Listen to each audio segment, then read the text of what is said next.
big institution, right? So we have this capacity that helps us, but there's no middle. We're not trying to get to a middle ground between, oh, it's a little bit 1619 and a little bit 1776 where our country started. There's no middle. It's both. It's both and, all the time. You can add a lot more ingredients in that pot. But we are not trying to take away from one story to tell another story. We're not trying to tear down monuments and put another one up in its place, for example. I did my grad thesis on monuments. We are trying to say there's more space in the commemorative landscape for more stories. You don't have to choose.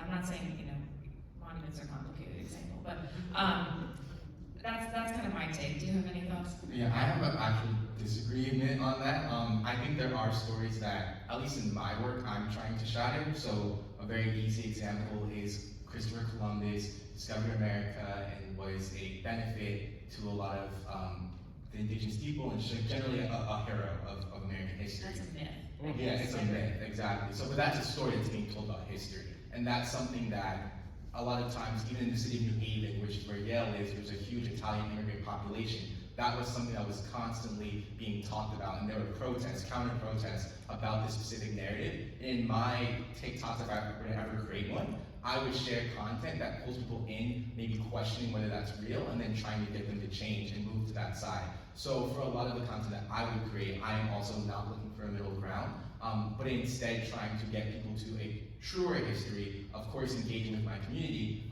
but bringing people in based off of a sensational topic, but then giving them the facts to formulate their own opinion and move closer to the truth. So one thing I talk about in this book, and I've been talking about since, is I think we actually need different incentives for social media. I think the next iteration of the social web has to look a lot different than the previous iteration of the social web. In my book, I talk about the concept of virality. I have a book called The Viral Past, a chapter called The Viral Past. And talk about it there, it's obvious, of course, but information about history that's going viral, you're more likely to see online than if it's not going viral.